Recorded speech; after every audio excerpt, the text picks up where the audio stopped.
राधे राधे, हरे कृष्ण। आप सभी का दिन शुभ और मंगलमय हो। प्रिय श्रोताओं, आज की इस वीडियो में आप वैशाख मास महात्म्य का 11वां और 12वां अध्याय सुनेंगे। इससे पहले के सभी अध्याय सुनने के लिए आप सबका बहुत बहुत धन्यवाद। और आप में से बहुत सारे श्रोताओं ने बहुत प्यारे प्यारे से कमेंट्स इस दौरान किए थे, लेकिन समय की कमी के कारण मैं आपके कमेंट का उत्तर नहीं दे पाई थी। मैंने आप सबके कमेंट्स पढ़े तो थे, लेकिन क्योंकि हम मथुरा वृंदावन की पावन यात्रा पर थे और आप सभी के आशीर्वाद से, श्री जी और कान्हा जी के आशीर्वाद से, कृपा से हमारी ये यात्रा सफल हुई। हमें बहुत अच्छे से दर्शन हुए और मैंने आप सब के लिए भी कान्हा जी और श्री जी से प्रार्थना की कि जिनके जीवन में जो दुख है वो दुख दूर हो जाए, जिसकी जैसी कामना है वो पूर्ण हो जाए। तो कान्हा जी और श्री जी आप सभी की मनोकामनाएं पूर्ण करें, आप सभी के दुख दूर करें और आपको इन कथाओं का पुण्य प्राप्त हो। इसी कामना के साथ आज आपको हम वैशाख मास महात्म्य का 11वां और 12वां अध्याय सुनेंगे।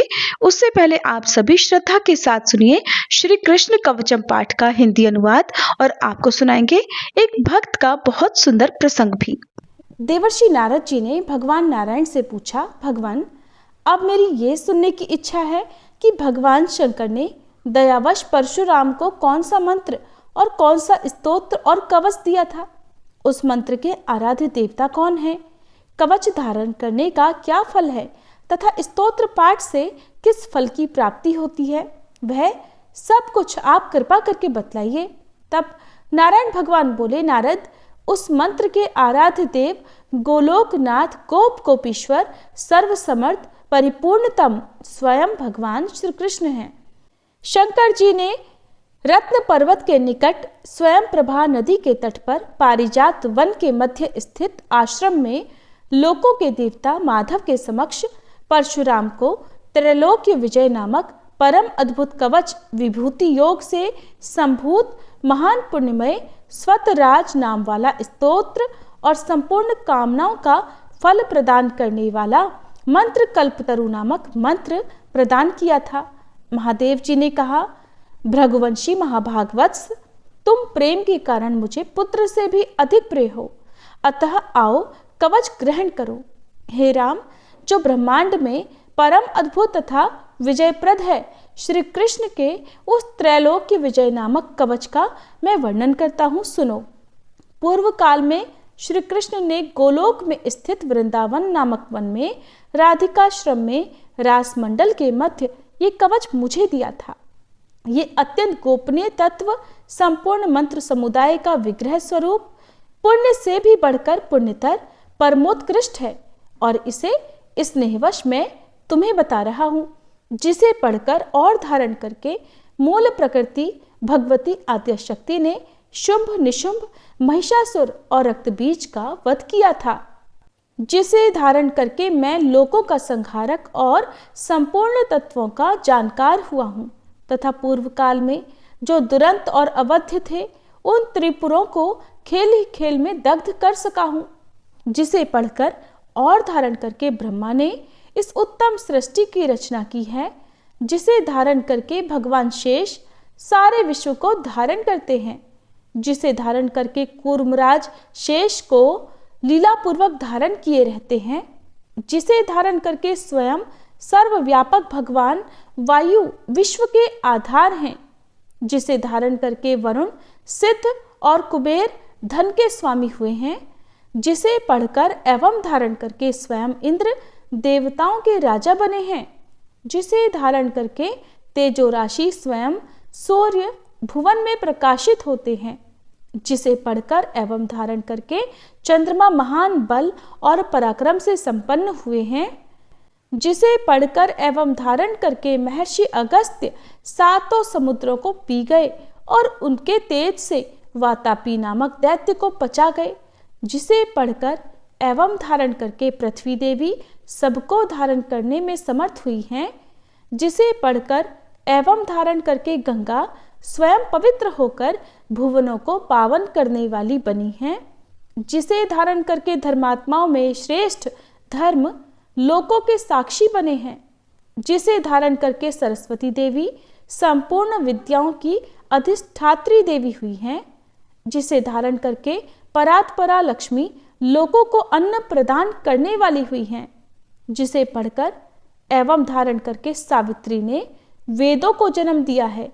भृगुनंदन, जिसे पढ़ और धारण करके वेद धर्म के वक्ता हुए हैं, जिसे पढ़कर और धारण करके अग्नि शुद्ध एवं तेजस्वी हुए हैं, और जिसे धारण करके भगवान सनत कुमार को ज्ञानियों में सर्वश्रेष्ठ स्थान मिला है। जो महात्मा साधु एवं श्री कृष्ण भक्त हो, उसी को केवल यह कवच देना चाहिए, क्योंकि शठ एवं दूसरों के शिष्य को देने से दाता मृत्यु को प्राप्त हो जाता है। इस त्रैलोक्य विजय कवच के प्रजापति ऋषि हैं, गायत्री छंद हैं, स्वयं रासेश्वर देवता हैं, और त्रैलोक्य की विजय प्राप्ति में इसका विनियोग कहा गया है। ये परात्पर कवच तीनों लोकों में दुर्लभ है। ओम श्री कृष्णाय नमः सदा मेरे सिर की रक्षा करे। कृष्णाय स्वाहा ये पंचाक्षर सदा कपाल को सुरक्षित रखे। कृष्ण नेत्रों की तथा कृष्णाय स्वाहा पुतलियों की रक्षा करे। हरे नमः सदा मेरी भ्रकुटियों को बचाए। ओम गोविंदाय स्वाहा मेरी नासिकाओं की सदा रक्षा करे। गोपालाय नमः मेरे गंड स्थलों की सदा सब ओर से रक्षा करे। ओम गोपांगनेशाय नमः सदा मेरे कानों की रक्षा करे। ओम कृष्णाय नमः निरंतर मेरे दोनों ओठों की रक्षा करे। ओम गोविंदाय स्वाहा सदा मेरी दंत पंक्ति की रक्षा करे। ओम कृष्णाय नमः दांतों के छिद्रों की तथा क्लिंग दांतों के ऊर्ध्व भाग की रक्षा करे। ओम श्री कृष्णाय स्वाहा सदा मेरी जिह्वा की रक्षा करे। रासेश्वराय स्वाहा सदा मेरे तालु की रक्षा करे। राधिकेशाय स्वाहा सदा मेरे कंठ की रक्षा करे। गोपांगनेशाय नमः सदा मेरे वक्ष स्थल की रक्षा करे। ओम गोपेशाय स्वाहा सदा मेरे कंधों की रक्षा करे। नमः किशोर वेशाय स्वाहा सदा मेरे पृष्ठ भाग की रक्षा करे। मुकुंदाय नमः सदा मेरे उदर की तथा ओम ह्रीं क्लीं कृष्णाय स्वाहा सदा मेरे हाथ पैरों की रक्षा करे। ओम विष्णवे नमः सदा मेरी दोनों भुजाओं की रक्षा करे। ओम ह्रीं भगवते स्वाहा सदा मेरे नखों की रक्षा करे। ओम नमो नारायणाय सदा नख छिद्रों की रक्षा करे। ओम ह्रीं ह्रीं पद्मनाभाय नमः सदा मेरी नाभि की रक्षा करे। ओम सर्वेशाय स्वाहा सदा मेरे कंकाल की रक्षा करे। ओम गोपी रमणाय स्वाहा सदा मेरे नितंब की रक्षा करे। ओम गोपी रमण नाथाय स्वाहा सदा मेरे पैरों की रक्षा करे। ओम ह्रीं श्रीं रसिकेशाय स्वाहा सदा मेरे सर्वांगों की रक्षा करे। ओम केशवाय स्वाहा सदा मेरे केशों की रक्षा करे। नमः कृष्णाय स्वाहा सदा मेरे ब्रह्मरंध्र की रक्षा करे। ओम माधवाय स्वाहा सदा मेरे रोमों की रक्षा करे। ओम ह्रीं श्रीं रसिकेशाय स्वाहा मेरे सर्वस्व की सदा रक्षा करे। परिपूर्णतम श्री कृष्ण पूर्व दिशा में सर्वदा मेरी रक्षा करे। स्वयं गोलोकनाथ अग्निकोण में मेरी रक्षा करे। पूर्ण ब्रह्म स्वरूप दक्षिण दिशा में सदा मेरी रक्षा करे। श्री कृष्ण नैऋत्य कोण में मेरी रक्षा करे। श्री हरि पश्चिम दिशा में मेरी रक्षा करे। गोविंद वायव्य कोण में नित्य निरंतर मेरी रक्षा करे। रसिक शिरोमणि उत्तर दिशा में सदा मेरी रक्षा करे। वृंदावन विहार कृत सदा ईशान कोण में मेरी रक्षा करें। वृंदावनी के प्राणनाथ ऊर्ध्व भाग में मेरी रक्षा करें। महाबली बलिहारी माधव सदैव मेरी रक्षा करें। नृसिंह जल स्थल तथा अंतरिक्ष में सदा मुझे सुरक्षित रखें। माधव सोते समय तथा जागृत काल में सदा मेरा पालन करें तथा जो सबके अंतरात्मा निर्लेप और सर्वव्यापक हैं, वे भगवान सब ओर से मेरी रक्षा करें। वत्स, इस प्रकार मैंने त्रैलोक्य विजय नामक कवच, जो परम अनोखा तथा समस्त मंत्र समुदाय का मूर्तमान स्वरूप है, तुम्हें बतला दिया। मैंने इसे श्री कृष्ण के मुख से श्रवण किया था। इसे जिस किसी को नहीं बतलाना चाहिए, जो विधि पूर्वक गुरु का पूजन करके इस कवच को गले में अथवा दाहिनी भुजा पर धारण करता है, वह भी विष्णु तुल्य हो जाता है, इसमें संशय नहीं है। वह भक्त जहाँ जाता है, जहाँ रहता है, वहाँ लक्ष्मी और सरस्वती भी निवास करती हैं। यदि उसे कवच सिद्ध हो जाता है तो वह जीवन मुक्त हो जाता है और उसे करोड़ों वर्षों की पूजा का फल प्राप्त हो जाता है। हजारों राजसूय, सैकड़ों वाजपेय, 10,000 अश्वमेध, संपूर्ण महादान तथा पृथ्वी की प्रदक्षिणा, ये सभी इस त्रैलोक्य विजय की 16वीं कला की भी समानता नहीं कर सकते। व्रत उपवास का नियम, स्वाध्याय, अध्ययन, तपस्या और समस्त तीर्थों में स्नान, ये सभी इसकी एक कला को भी नहीं पा सकते। यदि मनुष्य इस कवच को सिद्ध कर ले तो निश्चय ही उसे सिद्धि, अमरता और श्री हरि की दास्ता आदि सब कुछ मिल जाता है। जो इसका 10 लाख जप करता है उसे यह कवच सिद्ध हो जाता है, और जो सिद्ध कवच होता है वह निश्चय ही सर्वज्ञ हो जाता है। परंतु जो इस कवच को जाने बिना श्री कृष्ण का भजन करता है उसकी बुद्धि अत्यंत मंद है। उसे करोड़ों कल्पों तक जप करने पर भी मंत्र सिद्धिदायक नहीं होता। वत्स, इस कवच को धारण करके तुम आनंद पूर्वक निःशंक होकर अनायास ही 21 बार पृथ्वी को क्षत्रियों से शून्य कर डालो। पुत्र, प्राण संकट के समय राज्य दिया जा सकता है, सिर कटाया जा सकता है और प्राणों का परित्याग भी किया जा सकता है, परंतु ऐसे कवच का दान कभी नहीं करना चाहिए। इति श्री कृष्ण कवचम पाठ संपूर्णम। अगर गुरु के वचनों में विश्वास हो तो शिष्य का कल्याण तो हो ही जाता है। एक सीधा साधा गांव का भक्त था। वो कभी कथा नहीं सुनता था। एक चरवाहा था, वो सिर्फ गौएं चराता था और इस तरह अपना दिन बिताता था। एक दिन उसके मित्रों ने कहा कि तुम कभी तो कथा सुन लो, दिन रात पशुओं के पीछे घूमते रहते हो और पशु बुद्धि हो गई है तुम्हारी, कभी तो भगवान की कथा सुन लो। इसके बाद एक दिन उसने कथा सुनने जाने के लिए निर्णय किया। अब सत्संग में चर्चा चल रही थी कि जिसने मनुष्य जन्म लेकर गुरु मंत्र नहीं लिया और नाम जप नहीं किया उसका तो जीवन ही व्यर्थ है, और ऐसा मनुष्य तो मुर्दे के समान है। सत्संग में ऐसी बात सुनकर वह इसके बाद चला गया। अब ये बात बार बार उसके दिमाग में आ रही थी कि पंडित जी कह रहे थे कि जिसने गुरु मंत्र नहीं लिया और नाम जप नहीं किया उसका तो जीवन मुर्दे के समान है। तो वह फिर दूसरे दिन कथा सुनने गया और पंडित जी से मिलकर उसने कहा कि गुरुजी, आपने तो कल की कथा में कहा था कि गुरु मंत्र लिए बिना जीवन मुर्दे के समान होता है, तो आप ही मुझे वह गुरु मंत्र दे दीजिए। उन्होंने उसको टालते हुए कहा कि कथा के आखिरी दिन मिलना तो मैं तुम्हें गुरु मंत्र दे दूंगा। अब कथा के आखिरी दिन तक वह इंतजार करता रहा। जैसे ही कथा का आखिरी दिन आया तो कथा के आखिरी दिन पंडित जी कथा करने के बाद शौच के लिए लोटा लेकर जा रहे थे। अब तो वह चरवाहा गुरु मंत्र लेने के लिए इतना आतुर हो गया था कि वो भी उनके पीछे पीछे चल दिया।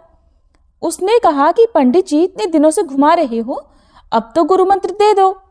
पंडित जी को तो शौच के लिए जाना था, उन्हें जल्दी थी। फिर उन्होंने देखा ये तो पीछे ही पड़ गया, तो उन्होंने उसे फटकारते हुए कहा, धत गपोचन। अब उस चरवाहे को लगा वही मंत्र है जिसके लिए मैं इतने दिनों से इंतजार कर रहा था। तो उसने कहा, जय गुरुदेव, और फिर पंडित जी को प्रणाम करके वह चरवाहा अपने घर चला गया। घर जाकर उसने अपने परिवार वालों से कहा कि आज से गौएं चराना बंद, अब मुझे गुरु मंत्र मिल गया है, अब से मैं भजन करूंगा, अब मेरा जीवन मुर्दे के समान ही रहेगा। अब तो वो बैठ गया और धत गपोचन जपने लगा। अब इसमें ना कोई भगवान का नाम है ना कोई मंत्र है। उसकी ऐसी लगन लगी कि वो तो हर समय बस यही जपता रहता। श्री कृष्ण जो बड़े बड़े मुनियों के ध्यान में नहीं आते, वो सरल और भोले भाले भक्तों को बड़ी आसानी से मिल जाते हैं। हरिवंश महाप्रभु ने भी श्री हित 84 जी में कहा है, मुनि मन ध्यान धरत नहीं पावत, करत विनोद संग बालक भट्ट, दास अनन्य भजन रस कारण, जय श्री हित हरिवंश प्रगट लीला नट। भगवान ये सब देख रहे थे और उन्होंने फिर रुक्मणी जी से कहा कि चलो आज एक भक्त के दर्शन करने चलते हैं। रुक्मणी जी ने कहा, बहुत दिनों बाद आज आपको अपने किसी भक्त की याद आई है प्रभु जी, जरूर कोई बड़ा भक्त ही होगा। रुक्मणी जी साधारण वेश में भगवान के साथ गईं। जब वे दोनों गांव में गए तो भगवान ने रुक्मणी जी से कहा कि पहले आप जाकर उनसे मिलो। प्रभु के कहने पर रुक्मणी जी आगे गई तो उन्होंने देखा कि एक भक्त बैठकर धत कपोचन जप रहा था। रुक्मणी जी सोचने लगी, ये भला भगवान का कौन सा नाम है जो ना तो विष्णु सहस्त्र नाम में है ना गोपाल सहस्त्र नाम में। तो उन्होंने आवाज लगाकर पूछा, अरे ये कौन सा भजन कर रहे हो और किसका भजन कर रहे हो? लेकिन वो तो बस अपना जप करता रहा, चुप रहा। उन्होंने फिर पूछा, किसका भजन कर रहे हो? तो 2-3 बार पूछने के बाद उस चरवाहे को गुस्सा आ गया। उसने मारे गुस्से के जवाब दिया, तुम्हारे पति का। रुक्मणी जी ने सुना और फिर वापस आई, आकर प्रभु से कहने लगी कि बहुत जानकार भक्त है, मैं तो इतना छुपा कर गई थी, अपना वेश बदल कर गई थी, फिर भी वो मुझे पहचान गया। तब भगवान कहने लगे, हाँ तभी तो हम इसके दर्शन करने आए हैं। अब रुक्मणी जी ने भगवान से कहा कि प्रभु आप उस भक्त के दर्शन बाद में करना, आप तो बस पहले मुझे ये बताओ कि वो आपका कौन सा नाम जप रहा है जो मुझे नहीं पता। भगवान ने कहा, ये नाम तो मुझे बहुत प्यारा है, ये मेरा ब्रिज का रखा हुआ नाम है, मेरा ये नाम मैया ने रखा था। एक दिन मैं अपनी सखाओं के साथ मिलकर चोरी चोरी माखन खा रहा था और उन्हें भी खिला रहा था। इतने में मैया और गोपीजन आ गई और उन्होंने कहा, कन्हैया ये क्या कर रहा है? अब मैंने देखा कि हम तो फंस गए। मैंने कहा, मैया मैंने देखा कि माखन में चींटियां चढ़ी हुई हैं, तो मैं चींटी निकाल रहा था। मैया ने पूछा, फिर ये तुम्हारा पूरा हाथ माखन से क्यों सना हुआ है?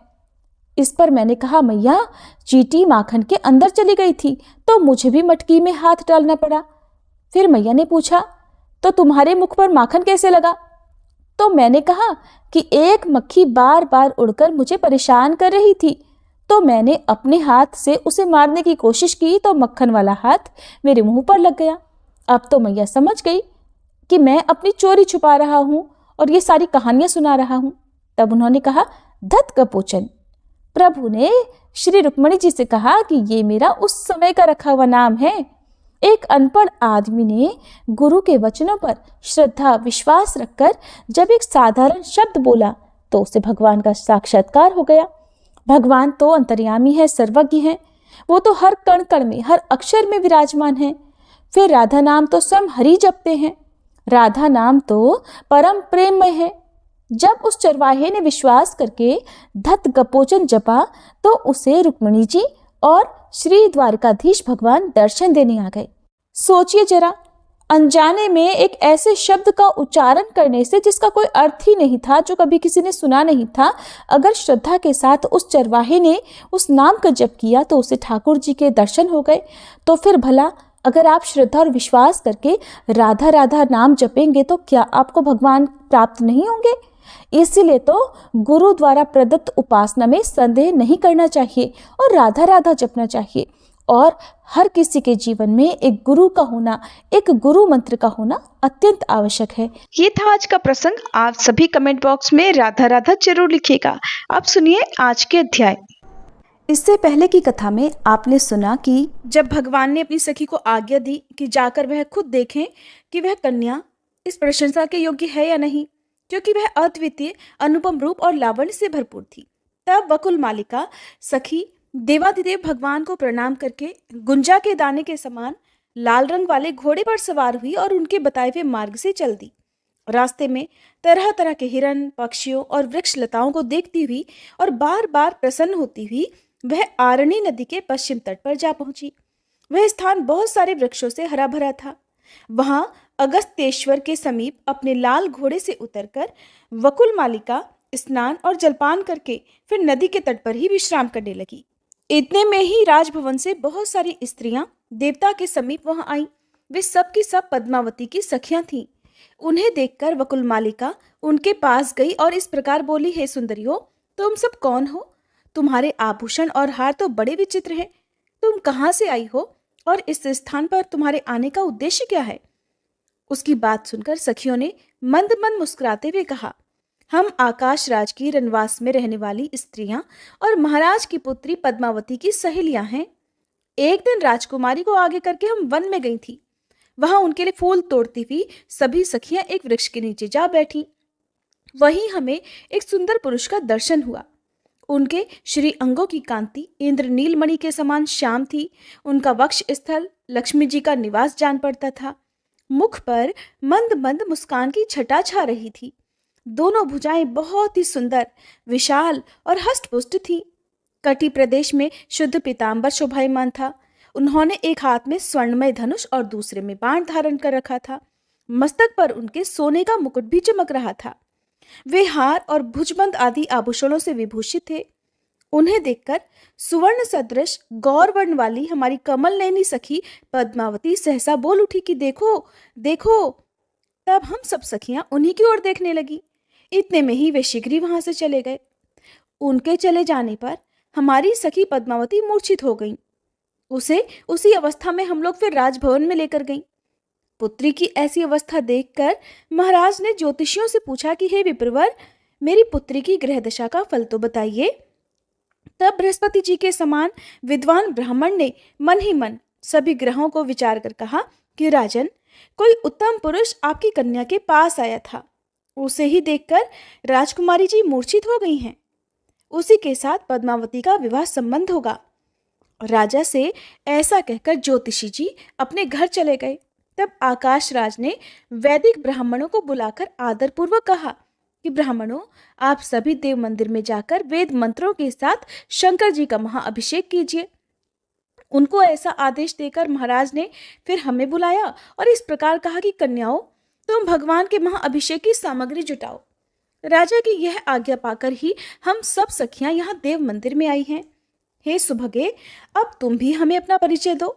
कहाँ से या किस काम से तुम्हारा यहाँ आना हुआ है, या फिर यहाँ से कहीं और जाने का तुम्हारा विचार है? लगता है इस दिव्य अश्व पर आरूढ़ होकर तुम देवलोक से आई हो। सखियों के इस प्रकार पूछने पर वकुल मालिका को बड़ा हर्ष हुआ।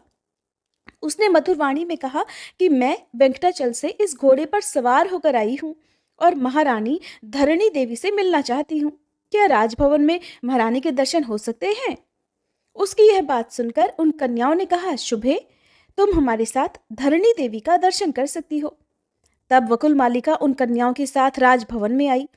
उधर धरणी देवी ने अंतःपुर में जाकर अपनी पुत्री से कहा कि बेटी, मैं तुम्हारा कौन सा कार्य करूं? तुम्हें कौन प्रिय वस्तु लगती है?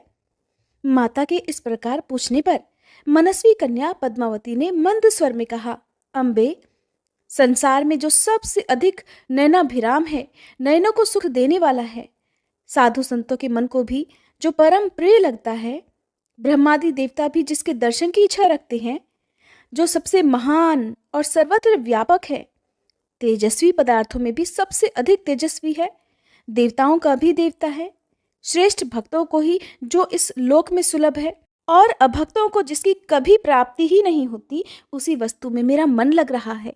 माते, वह भक्तों को सभी कामनाएं देने वाला है। आप मेरे लिए उस वस्तु की खोज कराइए।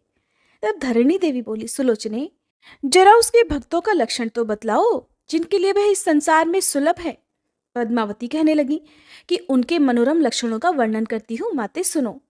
वे वेदों के स्वाध्याय में तत्पर होकर सदा वैदिक धर्म का अनुष्ठान करते हैं, सत्य बोलते हैं, दूसरों के दोषों को कभी नहीं देखते, पराई निंदा से सदा दूर रहते हैं, दूसरों के धन का अपहरण नहीं करते। पराई स्त्रियां चाहे कितनी ही सुंदर क्यों ना हो, वे न तो उनकी याद करते हैं, ना ही उनकी ओर देखते हैं और ना ही कभी उनका स्पर्श ही करते हैं। ऐसे सदाचारी महात्माओं को ही आप वैष्णव जानिए, जो सब प्राणियों के प्रति दया भाव से युक्त होकर सबके हित में लगे रहते हैं और देवेश्वर श्री विष्णु के गुणों का गान करते हैं। उनको निश्चय ही भगवान का भक्त समझो। जिस किसी वस्तु से जो संतुष्ट रहते, अपनी ही स्त्री के प्रति अनुराग रखते, राग भय और क्रोध से सदा दूर रहते हैं, उन पुरुषों को आप भगवान विष्णु का भक्त जानो। जो ऐसे लक्षणों से युक्त हैं, वे ही वैष्णव माने गए हैं और ऐसे सदाचारी भक्तों को ही उन परमात्मा की प्राप्ति होती है। उन्हीं परमेश्वर में माते मेरा प्रेम हो गया है। मेरा मन बस उन्हीं से मिलना चाहता है। माँ, भगवान विष्णु के सिवा मुझे कोई और दूसरी वस्तु की इच्छा ही नहीं है। मैं बस भगवान श्याम सुंदर विष्णु का ही स्मरण करती रहती हूँ। उन्हीं के हरि अच्युत आदि नाम लिया करती हूँ और उन्हीं के सहारे ये जीवन धारण कर रही हूँ। इसलिए जिस प्रकार भी किसी भी तरह उनसे संबंध हो सके, वैसा कोई उपाय सोचिए। माता से ऐसा कहकर दयनीय दशा को पहुंची हुई कमल के समान मुख वाली पद्मावती चुप हो गई। पुत्री की यह बातें सुनकर धरणी देवी ये सोचने लगी कि भगवान विष्णु अब कैसे प्रसन्न होंगे। उसी समय अगस्तेश्वर की पूजा करके पूर्वोक्त कन्याएं वकुल मालिका के साथ धरणी देवी का दर्शन करने के लिए आईं। महारानी धरणी ने घर पर पधारे हुए ब्राह्मणों को उत्तम भोजन देकर उनका स्वागत सत्कार करके वस्त्र और आभूषणों सहित पर्याप्त दक्षिणा दी और अपने मनोरथ की सिद्धि के लिए आशीर्वाद लेकर ससम्मान उन सभी को विदा कर दिया। उसके बाद वहां आई हुई मनस्विनी कन्याओं से पूछा, बताओ यह श्रेष्ठ कन्या कौन है? तुम लोगों से इसका साथ कहाँ हुआ है और इस राजभवन में ये किस लिए आई है? मुझे तो ये कोई पूजनीय देवी लग रही है। तब कन्याएं बोल पड़ी कि महारानी जी, ये देवी वास्तव में दिव्यांगना है और किसी कार्य से ही आपके पास आई है। देवालय में भगवान शंकर के पास ही हम लोगों से ये मिली है। हमारे पूछने पर इसने बताया कि मैं पूजनीय महारानी जी से मिलने आई हूँ। तब हमने कहा कि तो तुम हमारे साथ चलो, हम महारानी जी की दासियां हैं और अभी राजमहल में ले चलेंगी। इसी प्रकार यह आपके पास आई है। अब आप ही पूछ लीजिए कि इनके आने का उद्देश्य क्या है। तब धरणी देवी ने पूछा कि तुम कौन हो और कहाँ से आई हो? मुझसे तुम्हें क्या काम है, सच सच बताओ। तब वकुल मालिका बोली, महारानी मैं वेंकटाचल से आई हूँ। मेरा नाम वकुल मालिका है। हमारे स्वामी भगवान नारायण सदा श्री वेंकटाचल में निवास करते हैं। एक दिन वे हंस के समान श्वेत और मन के समान वेगशाली अश्व पर सवार होकर वेंकटगिरी के पास ही वन में शिकार खेलने के लिए गए और एक वन से दूसरे वन में घूमते हुए आरणी नदी के तट पर जा पहुंचे। वहां घोड़े से उतरकर वे नदी के सुंदर तट पर घूमने लगे। उसी समय उन्होंने फूल तोड़ती हुई कुछ सुंदरी कन्याओं को देखा। उनके बीच में एक तनवंगी कन्या भी थी जो लक्ष्मी जी के समान ही स्वर्ण गौरी और अत्यंत मनोहर थी। उस कन्या के प्रति भगवान का मन अनुरक्त हो गया, मोहित हो गया। उस कन्या को प्राप्त करने की इच्छा से फिर श्री हरि ने उन कन्याओं से पूछा कि यह सुंदरी कुमारी कौन है? कन्याओं ने उत्तर दिया कि महाबल, यह आकाश राज की कन्या है। इतना सुनकर वे घोड़े पर सवार हो गए और बड़ी तेजी से अपने निवास स्थान वेंकटाचल पर जा पहुंचे। वहां स्वामी पुष्करणी के किनारे अपने धाम में प्रवेश करके भगवान ने मुझे बुलाया और इस प्रकार कहा कि सखी वकुल मालिके, तुम आकाश राज के नगर में जाकर महाराज के अंतःपुर में प्रवेश करो और महारानी धरणी से मिलकर कुशल प्रश्न पूछने के बाद उनकी सुंदरी पुत्री पद्मालया को मेरे लिए मांग लो और राजा का मनोभाव जानकर, उनकी जो भी इच्छा हो वो जानकर शीघ्र ही लौटकर आ जाओ। महारानी, भगवान की ऐसी आज्ञा होने पर मैं आपके महल में आई हूँ। अब आप मंत्री सहित महाराज जी से सलाह करके जो भी आपको उचित जान पड़े वैसा कीजिए। वकुल मालिका की बात सुनकर महारानी धरणी बहुत प्रसन्न हुई। उन्होंने आकाश राज को बुलाया और पद्मालया के पास जाकर मंत्रियों के बीच में उसकी कही हुई सारी बातें कह सुनाई। सुनकर राजा भी अत्यंत प्रसन्न हुए और मंत्रियों तथा पुरोहितों से बोले कि मेरी पुत्री पद्मालया दिव्य रूप वाली अयोनिजा कन्या है। उसके लिए वेंकटाचल निवासी देवाधिदेव भगवान नारायण ने याचना की है। आज तो मेरा मनोरथ पूर्ण हो गया। बताइए आप लोगों की क्या राय है?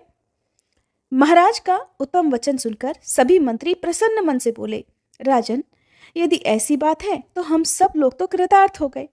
इस संबंध से आपका यह कुल सबसे उन्नत होगा। आपकी अनुपम कन्या साक्षात भगवती लक्ष्मी जी के साथ आनंद पूर्वक रहेगी। आप इसे देवाधिदेव शारंग धनुषधारी परमात्मा श्री विष्णु को समर्पित कीजिए। यह शोभामय वसंत ऋतु है। इसमें इस शुभ कार्य का अनुष्ठान शीघ्र ही कर डालना चाहिए। बृहस्पति जी को बुलाकर आप बस विवाह के लिए लगन निश्चित करें। इसके बाद बहुत अच्छा कहकर आकाश राज ने देवलोक से बृहस्पति जी को बुलाया और वर कन्या के विवाह के लिए लगन पूछा। हे ब्राह्मण, कन्या का जन्म नक्षत्र मृगशिरा है और वर का श्रवण, इसलिए इन दोनों के विवाह संबंध का विचार कीजिए। तब बृहस्पति जी कहने लगे कि वर और कन्या दोनों के सुख की वृद्धि के लिए ज्योतिषियों ने उत्तरा फाल्गुनी नक्षत्र को सर्वश्रेष्ठ माना है। इसलिए वैशाख मास के उत्तरा फाल्गुनी नक्षत्र में दोनों का ही विधि पूर्वक विवाह कार्य संपन्न किया जाए। ये सुनकर राजा ने बृहस्पति जी को पूजा करके उन्हें विदा कर दिया और भगवान की दूती से कहा, अर्थात सखी से कहा, शुभे, तुम भगवान के निवास स्थान को जाओ और देवाधिदेव नारायण से कहो कि वैशाख मास में ये मंगल कार्य संपन्न होगा। आप वैवाहिक मंगलाचार संपन्न करके यहाँ पधारें। इसके बाद देवी का प्रिय करने वाली शुक रूपी दूत को वकुल मालिका के साथ भेजकर आकाश राज ने अपने पुत्र को वायु, इंद्र आदि देवताओं के बुलाने के कार्य में नियुक्त कर दिया। साथ ही विश्वकर्मा जी को बुलाकर अपने नगर की सजावट के काम में लगाया। विश्वकर्मा जी ने पल भर में ही अपना कार्य पूरा कर दिया। उधर वकुल मालिका अश्व पर सवार होकर शुक के साथ प्रस्थान कर गई और वेंकटाचल पर पहुंचकर देवालय के समीप घोड़े से नीचे उतरी। फिर शुक को अपने साथ लेकर मंदिर के भीतर गई। वहां सुंदर नेत्रों वाले भगवान नारायण को लक्ष्मी जी के साथ रत्न सिंहासन पर विराजमान देखकर प्रणाम करके प्रसन्नता पूर्वक बोली कि प्रभु, वहां का कार्य तो मैंने पूरा कर लिया। उधर से मांगलिक वार्ता करने के लिए ही ये शुक यहाँ मेरे साथ आया हुआ है। तब भगवान की आज्ञा पाकर शुक ने उन्हें प्रणाम किया और इस प्रकार कहा, हे माधव, भूमि कन्या पद्मावती ने आपके पास ये संदेश भेजा है कि मुझे स्वीकार कीजिए। रमापते मैं आपके ही नाम लेती हूँ, आपके ही स्वरूप का सदा स्मरण करती हूँ। हे मधुसूदन, आपकी प्रसन्नता के लिए ही मैं सब कार्य करती हूँ। मेरे इस काम में पिता और माता की भी सहमति है, इसलिए हे देवेश, मुझ पर कृपा करके मुझे स्वीकार कीजिए। शुक का यह प्रिय वचन सुनकर श्री हरि कहने लगे कि शुक, जाओ और पद्मालया से इस प्रकार कहो कि देवी, श्री नारायण देव ने कहा है कि मैं देवताओं को साथ लेकर मंगलमय विवाह कार्य संपन्न करने के लिए अवश्य आऊंगा। भगवान का ये वचन सुनकर और प्रसाद रूप से उनकी दी हुई वनमाला लेकर वह शुक शीघ्र ही आकाश राज की कन्या के पास लौट गया। उसने कस्तूरी की सुगंध से युक्त वह तुलसी माला राजकुमारी को देकर प्रणाम किया और भगवान का शुभ संदेश भी कह सुनाया। सुनकर उस प्रसाद माला को हाथ में लेकर पद्मालया ने उसे मस्तक पर चढ़ा लिया और भगवान के आगमन की प्रतीक्षा करती हुई योग्य आभूषण धारण कर लिए। आकाश राज ने भी आनंद मगन होकर चंद्रदेव को बुलाकर आदरपूर्वक कहा, हे राजन, आप नाना प्रकार का सरस भोजन तैयार कीजिए जो भगवान विष्णु के भोग में आने योग्य हो। उत्तम से उत्तम अन्न की व्यवस्था होनी चाहिए। इस प्रकार प्रबंध करके भगवान के आने की प्रतीक्षा करते हुए आकाश राज बहुत ही प्रसन्न मन से राजसभा में बैठे हुए थे। इसके बाद देवाधिदेव भगवान नारायण ने भी लक्ष्मी जी को बुलाकर कहा, हे कल्याणी, अपनी सखियों को आज्ञा दो और वैवाहिक कार्य संपन्न करो। भगवान का ये आदेश सुनकर लक्ष्मी देवी ने सखियों को बुलाया और सभी को आवश्यक कार्य करने की आज्ञा दी। तब प्रीति देवी ने सुगंधित तेल लिया, श्रुति देवी रेशमी वस्त्र लेकर भगवान के समीप खड़ी हुई, स्मृति भी तरह तरह के आभूषण लेकर प्रसन्नता पूर्वक उपस्थित हुई। धृति ने दर्पण हाथ में लिया, शांति ने कस्तूरी को प्रस्तुत किया, लज्जा देवी यक्ष कर्दम लेकर भगवान के सामने खड़ी हुई। यक्ष कर्दम अर्थात कपूर, अगर, कस्तूरी और कंकोल से बनी हुई अंगराग सामग्री को यक्ष कर्दम कहते हैं। कीर्ति ने सोने का पट और रत्नमय मुकुट हाथ में लिया, शची ने छत्र लगाया, सरस्वती देवी चमर डुलाने लगी, गौरी देवी ने दूसरा चवर हाथ में ले लिया, विजया और जया पंखा झलने लगी। इस प्रकार सभी देवियों को वहां उपस्थित देखकर लक्ष्मी देवी ने शीघ्रता पूर्वक उठकर सुगंधित तेल हाथ में लिया और भगवान के मस्तक से लेकर सभी अंगों में उसे लगाकर सुगंधित चूर्ण से उपटन किया। इस प्रकार श्री नारायण देव के सभी अंगों को भली भांति मलकर आकाश गंगा आदि तीर्थों से भरकर लाए हुए 100 स्वर्णमय कलश मंगवाए और उनमें से एक एक को लेकर उसके जल से भगवान का अभिषेक किया। इसके बाद सुनहरे रंग के सुगंध युक्त चंदन से भगवान के अंग में लेप लगाया। फिर उनकी कमर में रेशमी पीतांबर बांधकर उसमें करधनी पहना दी, मस्तक पर मुकुट रखा और अन्यान्य आभूषणों से भी विभिन्न अंगों को विभूषित कर दिया। उनकी सभी अंगुलियों में लक्ष्मी जी ने दिव्य सोने की अंगूठियां पहना दी। इसके बाद धृति देवी ने भगवान के समीप जाकर दर्पण दिखाया। दर्पण देखकर देवाधिदेव विष्णु ने स्वयं ही ऊर्ध्वपुंड धारण किया। इसके बाद वे लक्ष्मी जी के साथ गरुड़ पर आरूढ़ हो गए। इसी समय श्री ब्रह्मा, महादेव जी, इंद्र, वरुण, यम और कुबेर उनकी सेवा में उपस्थित हुए। इन सभी देवताओं, वशिष्ठ आदि मुनीश्वरों, सनकादि मुनियों तथा अन्य भगवत भक्तों के साथ भगवान विष्णु नारायणपुर को गए। उस समय भगवान विष्णु के समीप देवताओं के नगाड़े बजने शुरू हो गए। मुनिगण वेद मंत्रों का जाप करते हुए भगवान के पीछे पीछे चल रहे थे।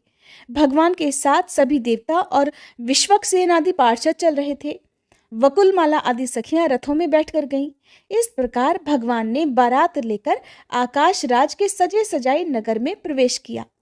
आकाश राज ने देखा कि भगवान आ गए और पुत्री पद्मावती भी ऐरावत पर बैठकर समस्त पुरी की परिक्रमा करके गोपुर द्वार पर आ पहुंची हैं।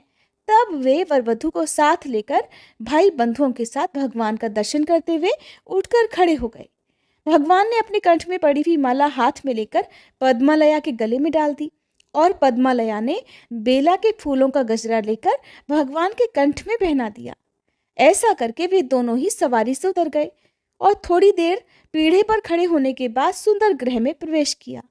उनके साथ ब्रह्मादि देवताओं का समुदाय भी था। ब्रह्मा जी ने अंकुरारोपण द्वारा मंगल सूत्र बंधन से लेकर लाज होम तक की सभी वैवाहिक विधि संपन्न कराई। फिर व्रत पालन की आज्ञा लेकर पद्मालया और श्री हरि ने पृथक पृथक शयन किया। पुनः चौथे दिन चतुर्थी कर्म आदि सारे कार्य पूरे करके चतुर्मुख ब्रह्मा जी ने आकाश राज की अनुमति लेकर दोनों देवियों के साथ भगवान को गरुड़ पर बिठा दिया और देवताओं के साथ वहां से चलने की तैयारी की। तब आकाश राज ने इंद्रादि देवताओं के साथ अपनी पुत्री और दामाद का प्रिय करने के लिए सोने की कढ़ाई में अगहनी के चावल, मूंग से भरे हुए अनेकों पात्र और सैकड़ों घी के घड़े उपहार में दिए। हजारों घड़े दूध और दही से भरे हुए अनेकों बर्तन, आम, केला और नारियल के दिव्य फल, आंवले, कुष्मांड, राज कदली के फल, कटहल, बिजौरा, नींबू, शक्कर से भरे हुए घड़े, सोना, मणि, मोती, करोड़ों रेशमी वस्त्र, हजारों दास दासी, करोड़ों गाय, हंस और चंद्रमा के समान सफेद रंग के 10,000 घोड़े और सदा उन्मत्त रहने वाले 100 से अधिक ऊंचे ऊंचे हाथी, ये सारी वस्तुएं भगवान विष्णु को भेंट करके आकाशराज उनके आगे खड़े हो गए। पद्मावती और लक्ष्मी देवी के साथ वेंकटनाथ भगवान विष्णु उपहार की भेंट की वह सब सामग्री देकर बड़े प्रसन्न हुए और अपने ससुर से बोले कि हे राजन, इस समय आप मेरे गुरु हैं, आपको जो भी इच्छा हो मुझसे वर मांग लीजिए। भगवान की ये बात सुनकर आकाशराज कहने लगे कि देव, इस संसार में आपकी अनन्य सेवा ही मेरे द्वारा होती रहे, मेरा मन आपके चरणार बिंदों में रमता रहे और आप में मेरी निरंतर भक्ति बनी रहे, बस मुझे इतना सा ही वरदान दीजिए। श्री भगवान बोले, हे राजन, आपने जो कुछ कहा है वह सब पूर्ण होगा। इसके बाद ब्रह्मादि देवताओं ने और शुक आदि मुनिगणों ने भगवान पुरुषोत्तम की स्तुति की। फिर ब्रह्मादि सभी देवताओं का यथा योग्य सत्कार करके श्री हरि ने उन्हें स्वर्ग लोक में जाने के लिए प्रसन्नता पूर्वक आज्ञा दे दी। उन सब के चले जाने पर भगवान नारायण स्वामी पुष्करणी के तट पर लक्ष्मी देवी और पद्मावती के साथ अपने दिव्य धाम में रहने लगे। और इसके बाद जो कुछ भी हुआ उसका वृतांत आप सभी कल के अध्याय में जरूर सुनिएगा। अब सुनिए श्री कृष्ण चालीसा पाठ और तुलसी माता की आरती।